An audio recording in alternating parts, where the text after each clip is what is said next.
오랜만에 팔복 말씀을 나누니까 우리 한번 복습을 한번 해보도록 하겠습니다. 우리 팔복 전체를 한번 띄워봐 주시고요.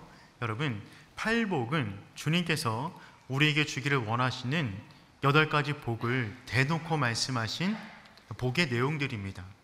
하나님께서 우리 가운데 주기를 원하시는 복이 참 많이 있겠지만 이것이 복이다 라고 대놓고 말씀하신 복이 이 8가지 복입니다.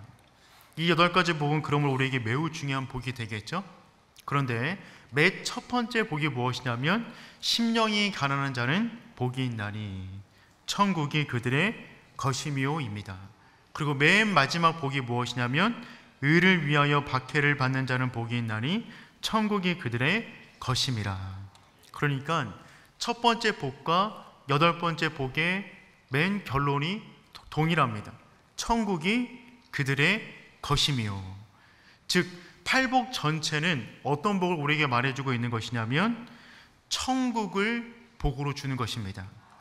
이 땅 가운데 최고의 복은요, 내가 이 땅 가운데 어떤 형편 가운데 있든지 간에 그 천국을 지금 당겨와 경험하는 것입니다.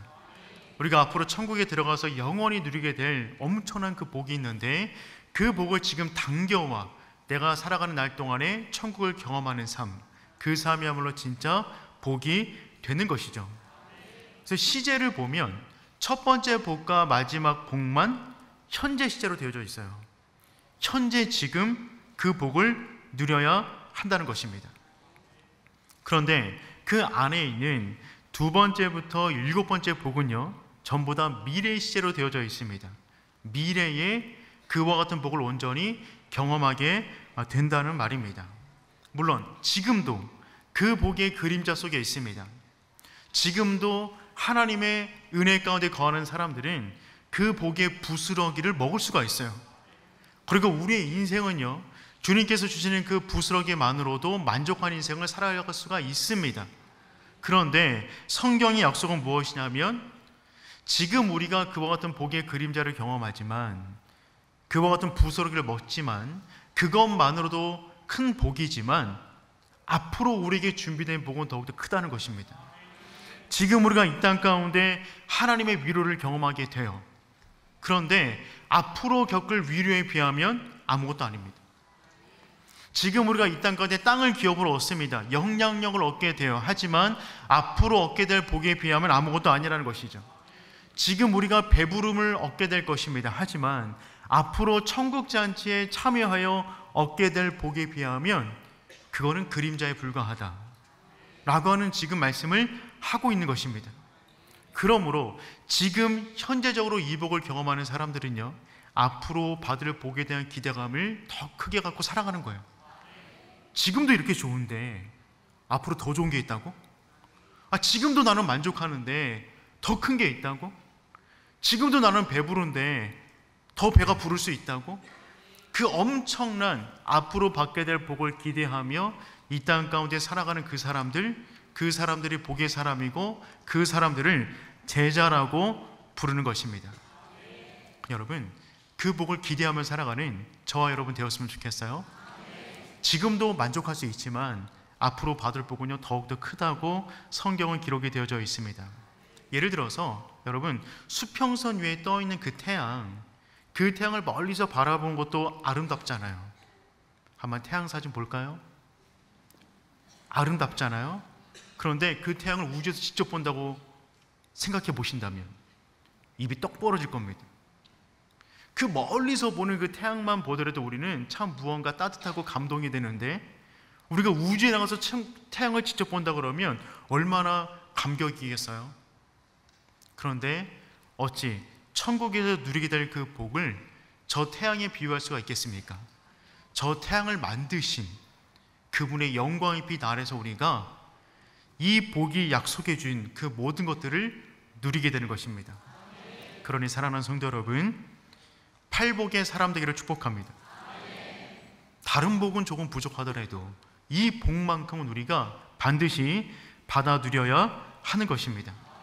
그리고 오늘 우리가 함께 살펴볼 복의 내용은 무엇이냐면 6번째 복인데요, 마음이 청결한 자는 복이 있나니 그들이 하나님을 볼 것이며. 다 외우셨죠? 우리 한번 남성해 보겠습니다. 마음이 청결한 자는 복이 있나니 그들이 하나님을 볼 것이며. 아멘. 첫 번째부터 한번 해볼까요? 그건 안 하겠습니다.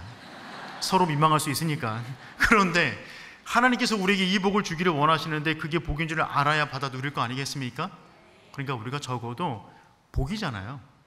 우리가 받아 누려야 할 거니까 이 팔복만큼 우리가 암송할 수 있는 복의 사람 되기를 축복합니다. 그런 의미에서 옆에 있는 분들과 함께 인사 나누도록 하겠습니다. 넌 참 좋겠다, 마음이 깨끗해서. 아멘.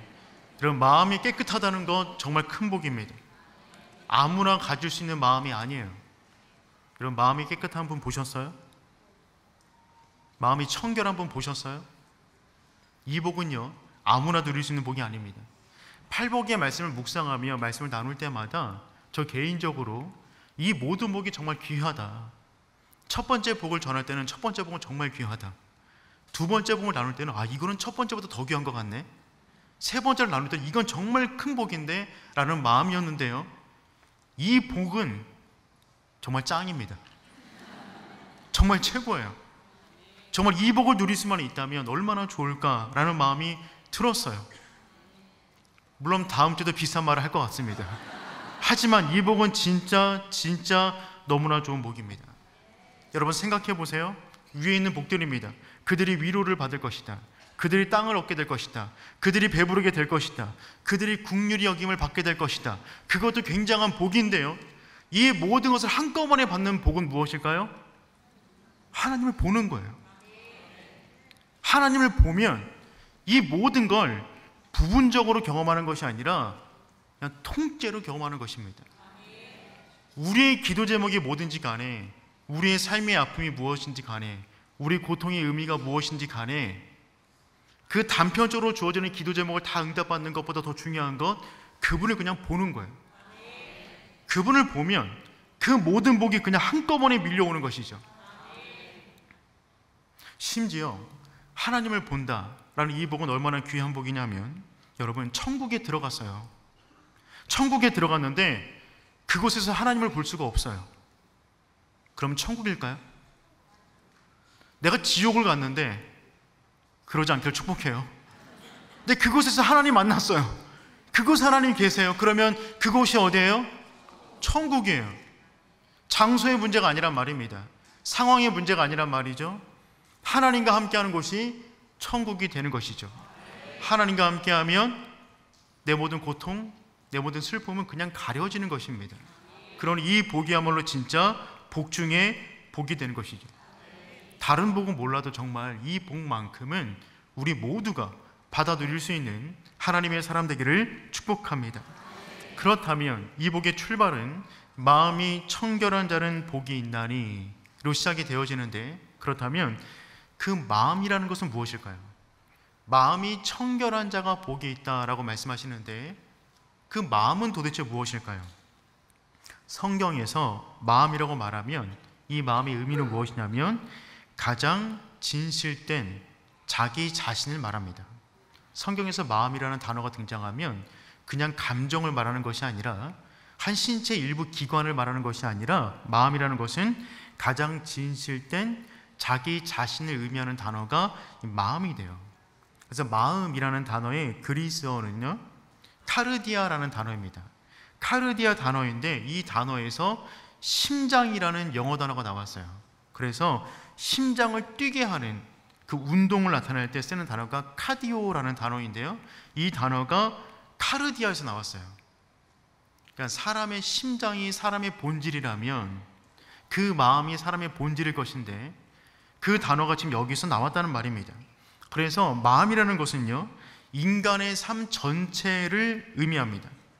그 사람의 인격, 그 사람의 생각, 그 사람의 성품, 그 사람의 됨됨이, 그 사람이면 떠올리는 그 모든 것, 그 모든 것이 뭐든지 간에 한 단어를 말하면 마음이에요. 그래서 사람은 마음 하나 잡으면 다 잡은 겁니다. 반면 마음이 멀어지면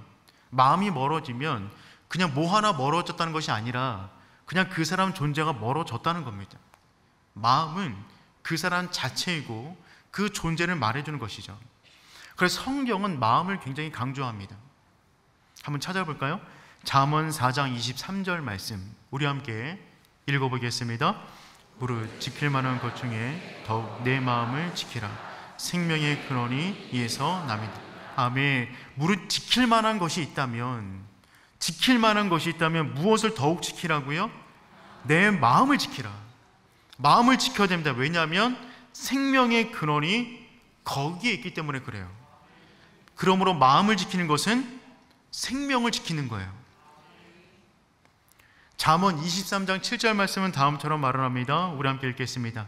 대저 그 마음의 생각이 어떠하면 그 위인도 그러한지. 아멘. 그 사람에 대한 평가는 어떻게 되는 거죠? 그 마음이에요. 그 마음의 생각이 어떠하면 그냥 그게 그 사람이라는 것입니다. 그래서 성경은 말을 합니다. 신명기 6장 5절 말씀 읽어보겠습니다. 너는 마음을 다하고 뜻을 다하고 힘을 다하여 내 하나님 여호와를 사랑하라. 아멘. 하나님 여호와를 사랑하는데 내 마음을 다하고, 마음을 다한다는 단어가 맨 앞에 나와 있잖아요. 즉 마음을 다한다는 말은 무슨 말이냐면 전 존재를 다하여 하나님을 사랑하라 라는 표현이 되는 것입니다. 그러므로 마음이라는 것은 인간의 중심이고 내면의 중심이고 그 사람의 지정의 모든 것이 포함된 그 사람 자체라고 말을 할 수가 있어요. 그러므로 마음이 청결하다는 말은 무슨 말이냐면 어느 한 부분이, 어느 한 감정이, 어느 한 행동이 깨끗하다를 뛰어넘어 그 사람 존재가 깨끗하다, 투명하다라는 것을 말해주고 있는 것입니다. 우리나라 단어에 마음과 비슷한 단어가 얼이 있어요. 얼. 이 얼은 정신, 영혼, 됨됨이를 말하는 것이죠. 그래서 얼에서 꼴, 틀이라는 의미를 갖고 있는 꼴이 만나면 얼꼴이 되는데 그 얼꼴에서 얼굴이 나왔죠. 그래서 얼굴은 어떤 의미냐면 정신과 영혼이 깃든 모양입니다. 얼굴의 의미는 그 사람의 정신과 영혼이 깃든 모양이에요. 옆에 있는 분들 얼굴 보세요. 영혼이 보이세요? 그래서 어떻게 보면 40 넘으면 얼굴에 책임져야 된다는 말이 아마 그래서 나온 것만 같습니다. 근데 얼에서 간이가 붙으면 얼간이가 되는데, 간은 뭐냐면 틈이라는 의미예요. 틈이 벌어지다. 즉 얼간이는 어떤 사람이냐면 영혼의 틈이 벌어진 사람이에요. 무언가 정신없는 사람입니다. 얼에 뜨기가 붙으면 얼뜨기가 됩니다. 얼뜨기는 떠있다입니다. 떠있다. 정신이 제자리를 찾지 못하고 붕 떠있는 거예요. 그 사람이 얼뜨기입니다. 얼빠진, 정신과 마음이 제자리에 있지 못한 겁니다. 허공을 맴돌고 있는 거예요. 얼빠졌다라고 말을 합니다. 즉 얼은, 우리나라 말 얼은 내면의 상태를 말하는 것인데 내면뿐만 아니라 그 사람 존재 자체를 통칭하는 단어가 되는 것이죠. 비슷한 의미로 마음이라는 것은 성경에서 쓰였다면 그 사람 존재 자체를 말하는 것입니다. 하나님은 우리의 마음을 항상 살펴보세요. 그래서 하나님은 그 사람의 존재를 볼 때 그 사람의 얼굴을 보지 않습니다. 왜냐하면 얼굴은 다 신묘막측해요. 하나님이 만드셨거든요. 그러니까 모든 사람은 다 하나님의 개성이에요. 저도 개성 있지 않습니까? 다 하나님의 개성이에요. 그러니까 하나님은 얼굴과 외모를 평가하지 않아요. 하나님은 무엇을 평가하냐면 그 사람의 마음, 중심을 보십니다. 그 마음은 우리가 만들어가는 것이기 때문에 그래요. 사무엘상 16장 7절 말씀 우리 함께 읽어보겠습니다. 여호와께서 사무엘에게 이르시되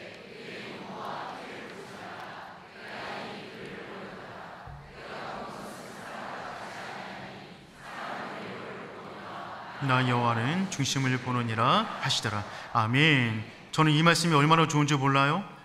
그의 용모와 키를 보지 말라. 하나님은 외모를 보지 않으십니다.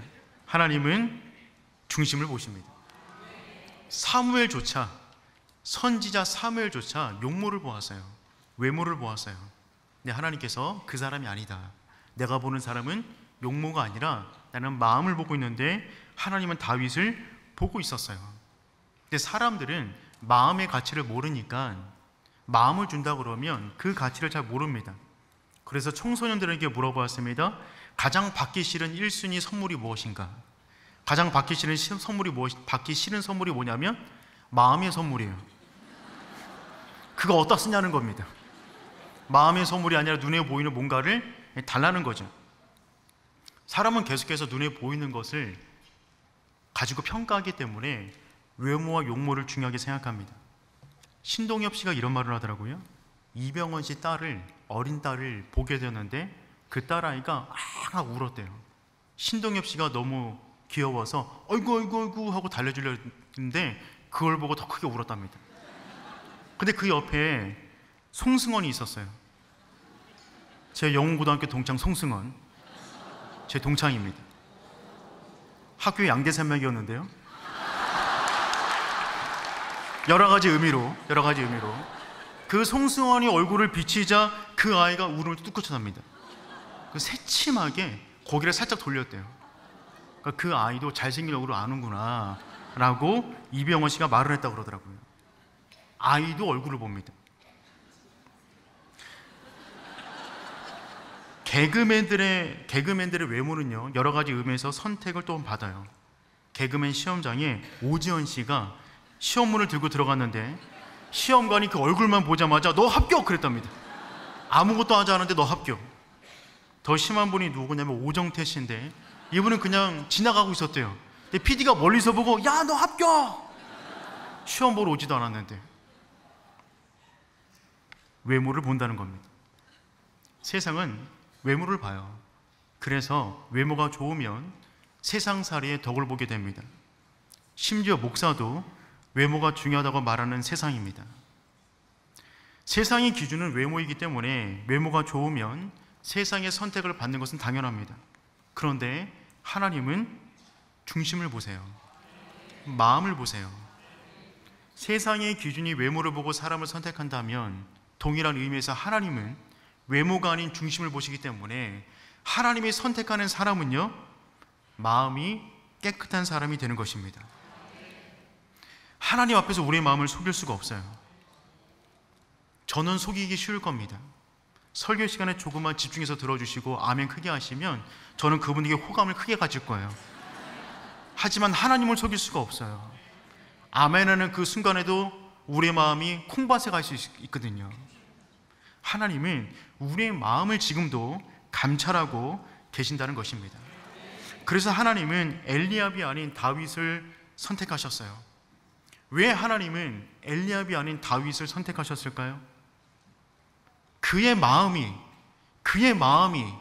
하나님께 확정되었기 때문에 그렇습니다.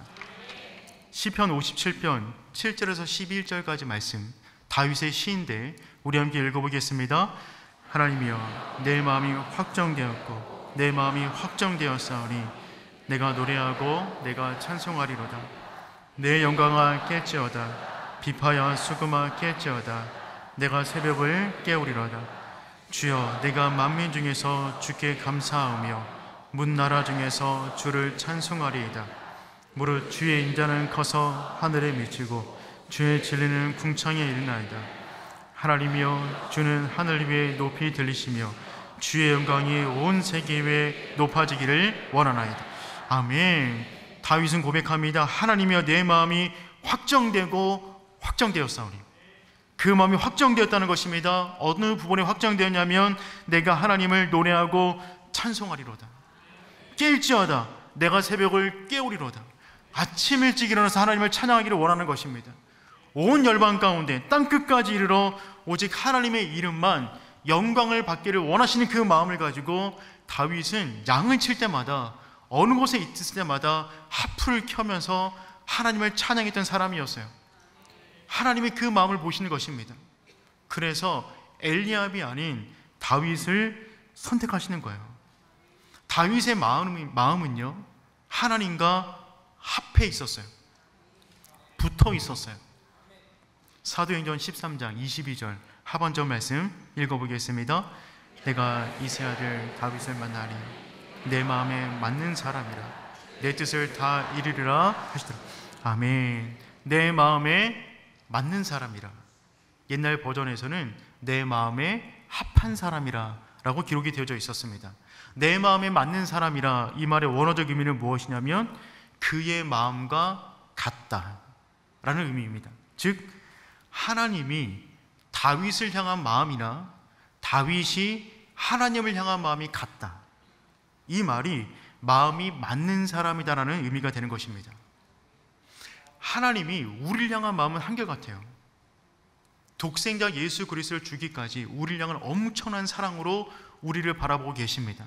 그러니 우리의 마음이 하나님과 맞으려면 우리 마음만 맞추면 돼요. 하나님의 마음은 한 번도 변한 적이 없으세요. 그러니 하나님과 마음이 합한 사람이 되기를 원한다면 하나님이 나를 사랑하시듯 내 마음도 하나님을 향한 그와 같은 열렬한 사랑으로 나아간다면 우리는 하나님과 마음이 합한 사람이 되는 것이죠. 그런데 그 시대 가운데 다윗만이, 그 시대 가운데 다윗의 마음만이 하나님의 마음과 같았어요. 하나님이 세상 사람을 향한 그 마음이나 다윗이 하나님을 향한 그 마음이 같았다는 것입니다. 사랑하는 성도 여러분, 우리 삶에 이 목표가 하나 있었으면 좋겠어요. 내가 가진 것은 많이 없지만, 많은 것을 주님께 드릴 수는 없지만, 이 마음만큼은, 주님을 향한 이 마음만큼은 진짜입니다. 주님이 나를 사랑하듯 나도 주님을 사랑합니다. 정말 그러고 싶습니다. 이 마음 받아주옵소서. 마음으로 주님께 나아가는 저와 여러분 되기를 축복합니다. 그래서 마음은요, 너무 중요해요. 하나님께서 마음을 보십니다. 그런데 마음이 청결한 자는 복이 있나니. 그렇다면 마음이 청결해야 되는데 마음이 청결하다는 의미는 무엇일까요? 그 사람이 정말 복된 사람인데 마음이 청결한 사람은 그 마음이 어떤 사람일까요? 두 가지로 한번 살펴보도록 하겠습니다. 첫 번째, 마음이 청결한 사람은요, 죄 사함을 받은 마음입니다. 죄 사함을 받은 마음이에요. 청결하다라고 하는 단어는 카타로스라는 단어를 쓰는데, 이 단어는 어떤 의미가 있냐면 더러움과 죄악을 씻다라고는 의미가 있습니다.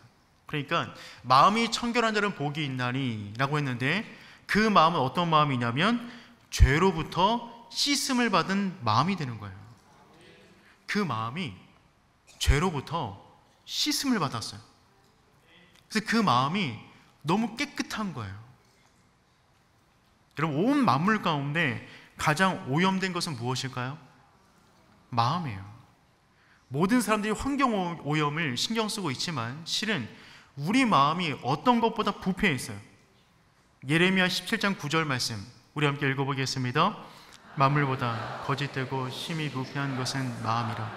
누가 능히 이를 알려마는. 만물보다 거짓되고 심히 부패한 것이 마음이에요.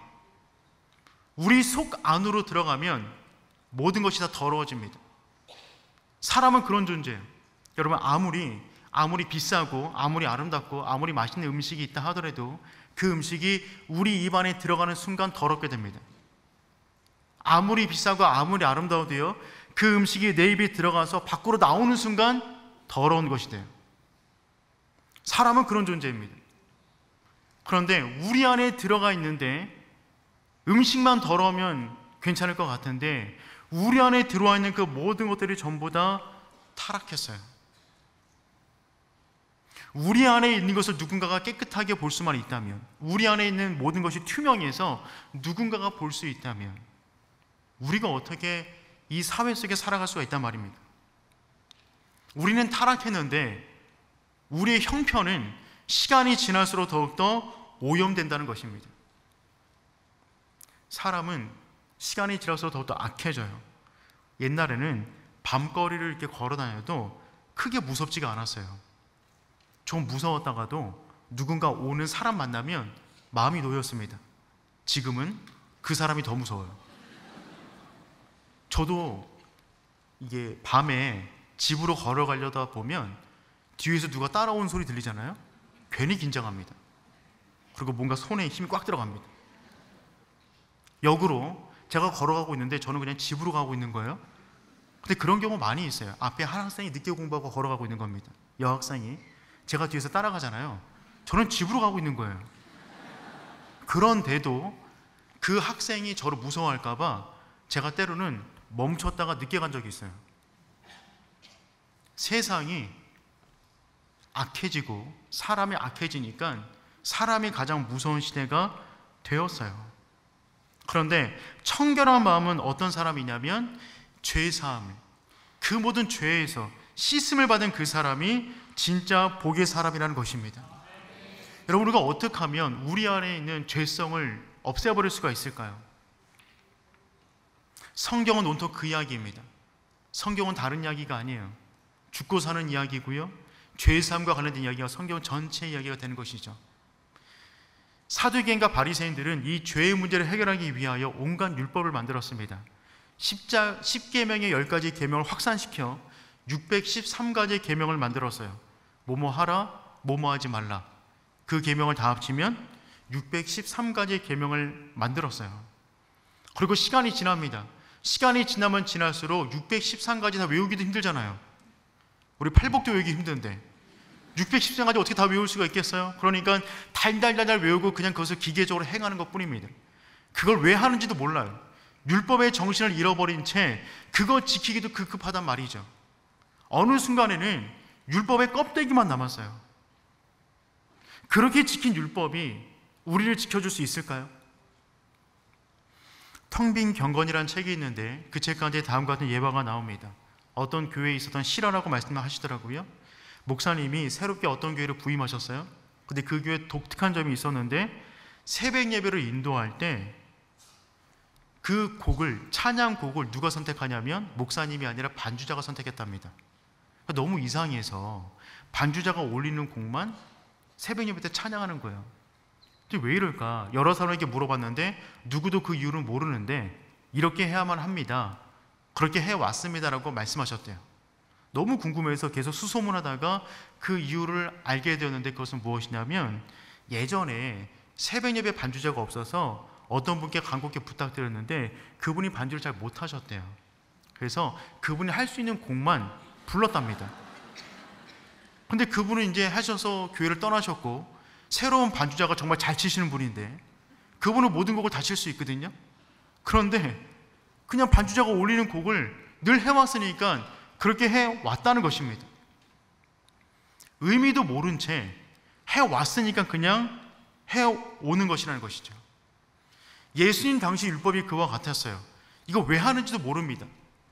근데 그냥 안 하면 죄인이라고 하니까 죄인 되기 싫어서 해오는 것이죠.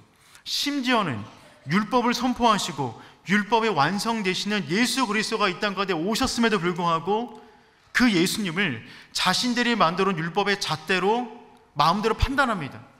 그리고 율법을 어겼다며 죽이려 했고 실제로 십자가에 매달아 죽입니다. 타락한 인간이 이처럼 무서워요. 자기가 죄를 지으면서도 죄를 짓고 있는지도 모릅니다. 그러므로 심령이 깨끗하다, 마음이 깨끗하다, 이건 정말 놀라운 은혜가 되는 것이죠. 사람은요, 가장 선한 일을 하는 그 순간에도 남이 모르는 죄를 지을 수 있어요. 그게 사람이에요. 존 버년이 설교를 했습니다. 설교를 끝나고 내려왔는데 한 성도님이 존 버년에게 이렇게 말했다고 합니다. 당신은 너무나 훌륭한 설교가이며 이 시대의 설교가라는데 의심의 여지가 없습니다. 극찬의 말을 해준 거죠. 그래서 존 버년이 이렇게 말했답니다. 고맙습니다. 하지만 제가 강단에 내려오는 순간 마귀도 그렇게 속삭였습니다. 무슨 말이에요? 자기가 설교하고 내려오는 순간 자기 마음 가운데 찰나적으로 나 정말 설교 잘했다, 나만 하면 대단한 사람이지, 누가 나만큼 할 수 있겠어, 이 생각이 스쳤다는 거예요.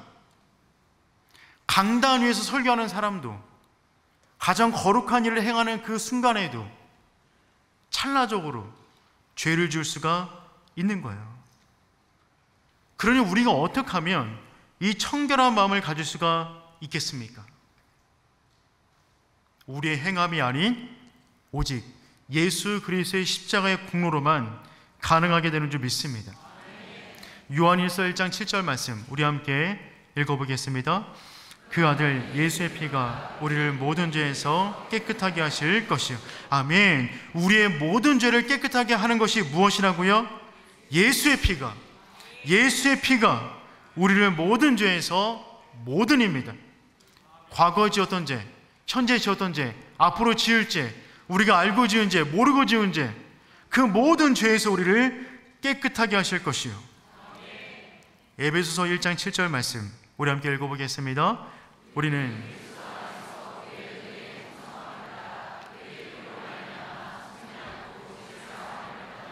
아멘. 그의 피로 말미암아 속량 곧 죄사함을 받아내리라. 그러면 사랑하는 성도 여러분, 깨끗한 마음은 어떤 마음이냐면 그리스도의 십자가 보혈에 잠긴 마음이에요. 그 마음이 십자가에 달려 있어요. 십자가의 피로 흥건해요. 그 마음은 그래서 항상 습기가 있어요. 그 보혈에 대한 감사로, 그 보혈에 대한 은혜로 그 마음이 정말 깨끗한 마음이 되는 것입니다. 신약이나 구약이나 모든 사람들이 예수 그리스도의 피로 말미암아 깨끗하게 되는 줄 믿어요. 구약시대의 성막을 보면 성막 안으로 들어갈 때 제사장은 가장 먼저 물 두멍에 있는 그 항아리에서 손을 씻고 성막 안으로 들어갈 수가 있었어요. 그 물이 무엇을 예표하냐면 예수 그리스도의 십자가 보혈을 의미하는 것입니다. 십자가 보혈을 바라보도록 성막을 구약시대부터 만들어 놓은 거예요. 그러므로 사랑하는 성도 여러분, 우리가 날마다 깨끗한 마음으로 주 앞에 나오기를 원한다면 우린 날마다 그 십자가를 붙잡아야 되는 줄 믿습니다. 우리의 공로로 우리를 깨끗하게 만들 수가 없어요. 우리가 할 일은 무엇이냐면 우리의 공로를 붙잡은 것이 아니라 죄와 사망의 권세를 깨뜨리신 예수 그리스도의 공로를 붙잡아 의롭게 되는 줄 믿습니다. 여러분, 이 진리를 진짜 믿는 그 사람 진짜 복된 마음이에요. 여러분, 세상에 그렇게 똑똑한 사람이 많고 그렇게 잘난 사람 많고 그렇게 많이 배운 사람 많은데 이거를 이해하지 못하고 믿지 못하는 분들이 정말 많이 있습니다. 심지어는 이 가운데 정말 예배드리면서 하나님을 믿기를 원하여 믿는 마음으로 나왔음에도 불구하고 이 사실이 정말 생애적으로 내 존재적으로 믿겨지지 않는 분들이 이 가운데도 계세요. 여러분, 아이들이 수련회 캠프를 가면 눈물 콧물 뿌리면서 기도합니다. 그들이 기도하는 기도 제목의 70% 이상은 구원의 확신이에요. 그러니 여러분, 이건 정말 우리의 이해로는, 우리의 생각으로는 믿어지지가 않는 거예요. 그럼에도 불구하고 나는 정말 이 사실을 믿는다. 내 마음은, 내 존재는 그리스도의 십자가 보혈 안에 있습니다 라는 그 마음을 진짜 가진 그 사람은 정말 복이 되는 줄 믿습니다. 예수 그리스도께서 이 땅 가운데 왜 오셨습니까? 하나님께서 예수님 왜 보내셨습니까? 예수님께서 왜 십자가를 지셨습니까? 성령께서 왜 우리 안에 행하시며 우리 인생을 인도하십니까? 그 모든 것에 대한 답은 예수 그리스도의 십자가 복음, 그것 때문입니다. 우리는 이미 구원받았음에도 불구하고 이 땅 가운데 왜 살아가고 있는 것입니까? 피 묻은 그리스도의 십자가 복음을 전하라고 이 땅 가운데 여전히 남아있는 거예요. 그러니 우리가 존재하는 모든 삶의 이유는 그분의 보혈 가운데 있다는 것입니다. 사랑하는 성도 여러분, 이 사실을 진짜 믿을 수 있는 복의 사람 되기를 축복해요. 사단은 지금도 온갖 방법을 동원하여 우리 마음을 흔들어 놓습니다. 이미 구원받아 하나님의 자녀가 되었지만 사탄은 끊임없이 우리를 죄 가운데 유혹하여 그 구원에 의심이 들게 만들고 흔들리게 만들고 주저앉게 만들고 그래서 스스로 믿음을 포기하게끔 만들어버립니다.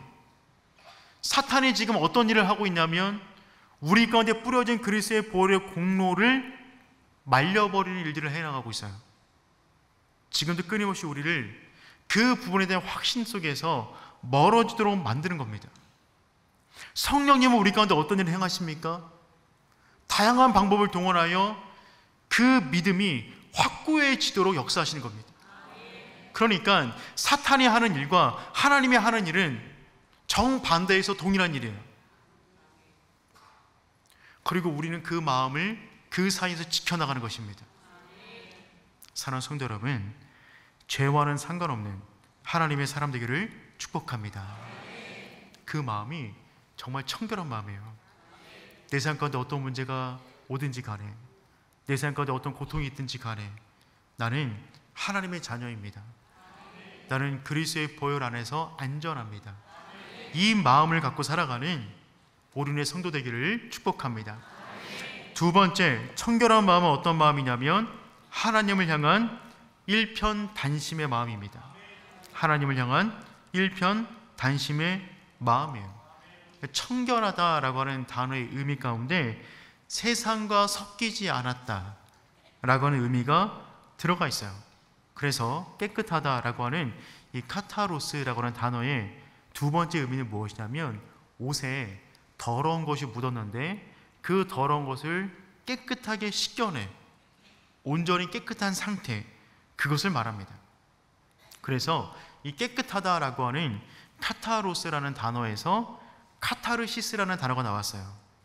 카타르시스는 마음의 정화입니다.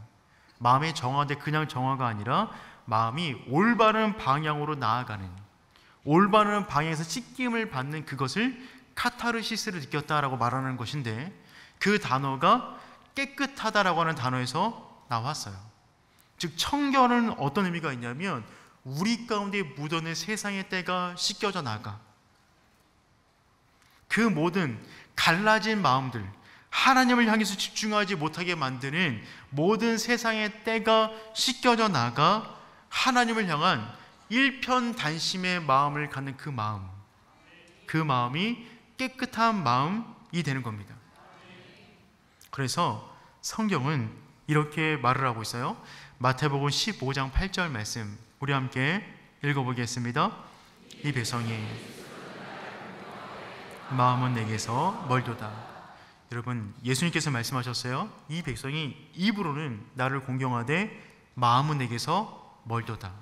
마음과 입술이 분리된 거죠. 깨끗하지 않은 거예요. 깨끗한 마음은 마음과 입술이 붙어 있어요. 이들은 하나님께 예배하는데 입술로는 고백해요. 마음은 멀어요. 이런 예배를 어떤 예배라고 그래요? 립서비스. 입술만 서비스 예배하고 있어요. 디도서 1장 15절 16절 말씀 우리 함께 읽어보겠습니다. 오직 그들의 마음과 양심이 더러운지라.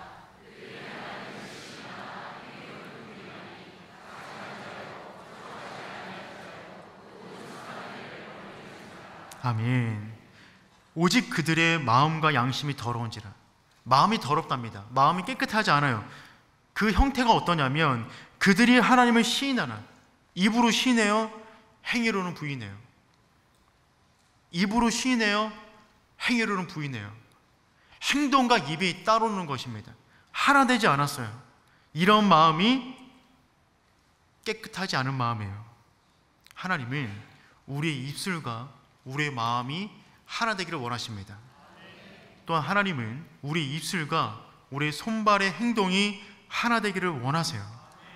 그래서 로이드 존슨은 이 마음이 깨끗하다라는 표현을 한결같은 일편단심이라고 표현했습니다.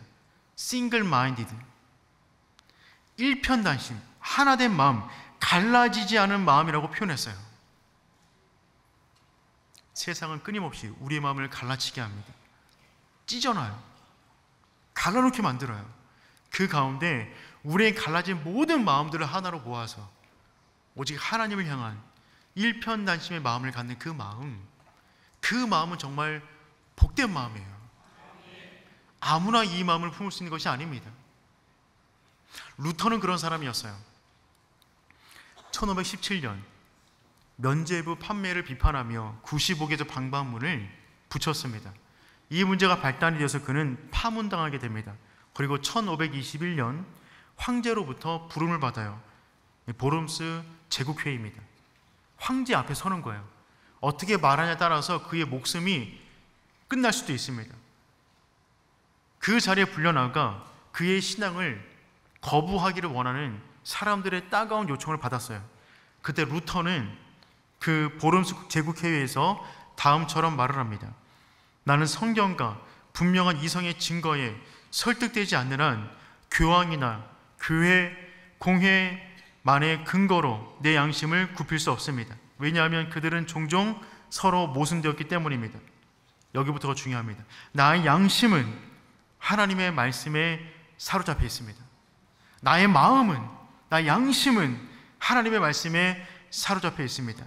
양심을 거스르는 것은 옳지도 않고 안전하지도 않습니다.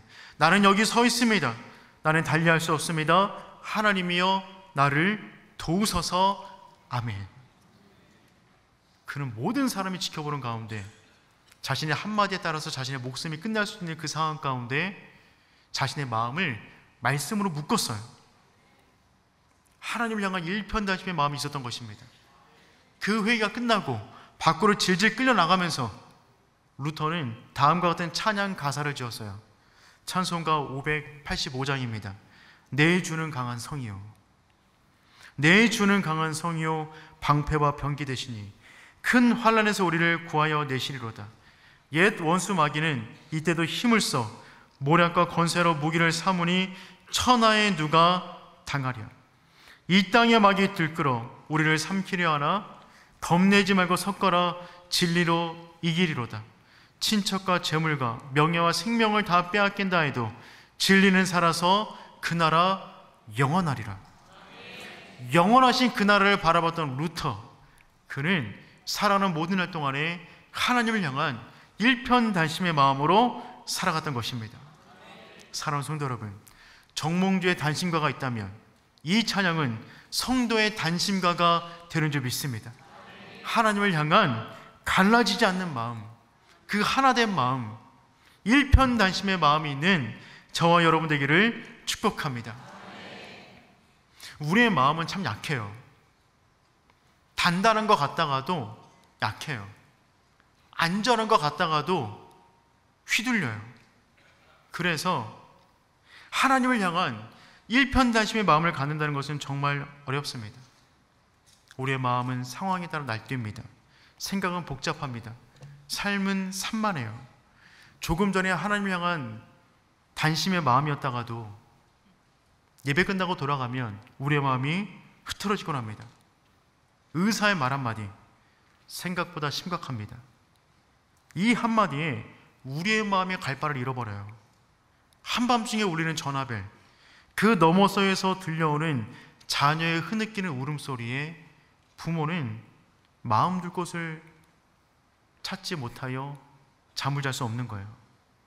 하나님만 섬기겠다고 다짐했지만 눈 한 번만 감으면 그 물질을 얻을 수 있다는 그 생각에 우리의 마음이 갈기갈기 찢어지는 것입니다. 금요일날 뜨겁게 은혜 받고 기도하고 돌아가지만 돌아오는 가운데 집안이 산적하게 쌓여있는 그 문제들 앞에서 우리의 마음 역시 넉놓아 울 때가 너무나 많이 있는 것이죠. 그래서 이 복은 정말 중요해요. 하나님을 향한 깨끗한 마음일 뿐만이 아니라 일편단심의 마음, 그 마음을 지닌 사람은 정말 복이 있습니다. 여러분, 다윗을 한번 생각해 보세요. 다윗은 마음으로 선택받은 사람이에요. 하나님과 마음이 합한 사람이었어요. 그런데 그 마음도 깨졌습니다. 목욕하는 여인 한번 잘못 봤다가 그 마음이 산산조각 나버렸어요. 그 마음이 너무 고통스러웠어요. 마음이 회복이 안 되는 거예요. 예전에는 마음과 마음으로 하나님을 만났는데 그 이후에 마음이 자기의 마음을 잡을 수가 없는 거예요. 예전 같은 마음이 아닌 거예요. 하나님을 아무리 찬양해도 하나님의 임재를 느낄 수가 없는 거예요. 아무리 예배를 드려도 하나님 멀게만 느껴지는 것입니다. 그래서 다윗은 다음과 같은 시를 만들었죠. 시편 51편. 표제를 보면 다윗이 밧세바와 동침한 후에 선지자 나단이 그에게 왔을 때 그때 지은 시예요. 2절 우리 함께 읽어보겠습니다. 나의 죄악을 맑게 씻으시며. 아멘. 나의 죄를 깨끗이 제하소서. 이 마음이 깨끗한 마음이에요. 하나님, 이 죄의 굴레로부터 벗어나게 하여 주옵소서. 이 죄가 나를 묶고 있어. 하나님께 가는 내 마음을 뒤에서 끌어당기고 있습니다. 하나님께 나아가길 원하는데 이 죄가 하나님 앞에 서지 못하게 만듭니다. 이걸 어떻게 끌어낼 수 있을까요? 어떻게 새롭게 할 수 있을까요?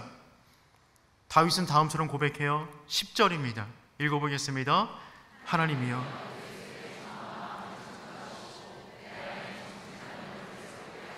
아멘. 다윗이 이렇게 고백합니다. 하나님이여, 내 속에 정한 마음을 창조하시고, 정한 마음을 창조하시고.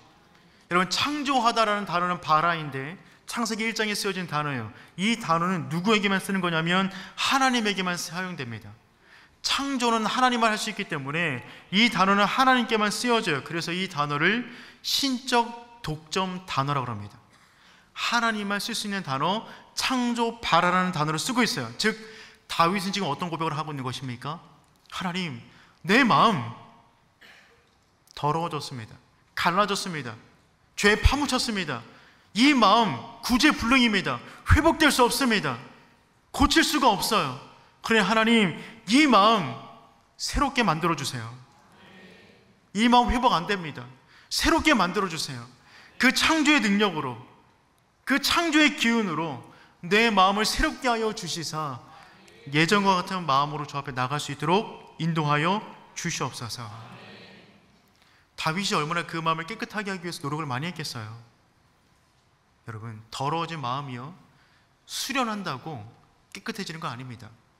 명상한다고 깨끗해지는 거 아니에요. 공로를 쌓은다고 깨끗해지는 건 아닙니다. 하나님의 능력으로, 십자가 보혈의 공로로 완전히 새로운 마음 되어야만 그 마음이 하나님 보시기에 아름다운 마음 되는 줄 믿습니다. 이때 다윗은 새로운 마음을 갖게 돼요. 그리고 고백하죠. 11절입니다. 읽어보겠습니다. 나를 주 앞에서 쫓아내지 마시며 주의 성령을 내게서 거두지 마소서. 아멘. 하나님, 내 마음 이제 내쫓지 말아주세요. 이 성령 충만함, 늘 유지하며 살아가는 이 마음 되게 하여 주시옵소서. 이 간구가 오늘 이 밤에 우리의 간구 되기를 축복합니다. 마지막입니다. 그렇다면 마음이 청결한 자는 복이 있나니, 이 복은 정말 엄청난 복인데 뒤에 붙어있는 보너스 복이 있어요. 그들이 하나님을 볼 것이며. 그렇다면 하나님을 본다는 말은 무슨 의미일까요? 청결한 자는 하나님을 본다고 했는데 하나님을 본다는 말은 무슨 의미일까요? 성경은요, 구약은요, 하나님을 보는 자는 죽는다라고 말했습니다. 출애굽기 33장 20절 말씀 읽어보겠습니다. 또 이르시되, 아멘. 하나님을 보고 살 자가 없어요. 하나님 보면 죽어요. 그런데 성경은 뭐라고 그러고 있어요? 마음이 청결한 자는 복이 있나니 그들이 하나님을 볼 것이며. 그러니 이 복은 엄청난 복이 되는 것이죠. 하나님을 보는 사람은 죽을 수밖에 없는데 마음이 청결한 자는 하나님의 얼굴을 보고도 살아남는다는 것입니다. 그렇다면 하나님의 얼굴을 본다는 말은 어떤 의미가 있습니까? 그 의미는 무엇이냐면 하나님의 영광을 지금 경험한다는 것입니다. 하나님을 본다는 말은요, 지금 이 순간에 하나님의 임재를 경험한다는 거예요. 하나님의 영광을 경험한다는 말입니다. 얼마나 큰 복입니까? 마음이 깨끗한 사람은 지금 이 순간에 나와 함께 하시는 그 하나님을 느끼는 거예요. 시편 19편 1절 말씀인데요, 시편 19편 1절 말씀만 한번 읽어보겠습니다.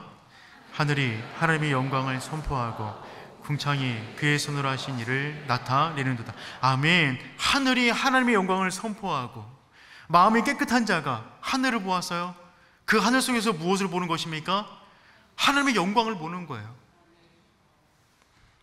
밤에 봤어요. 밤은 밤에게 지식을 전하고.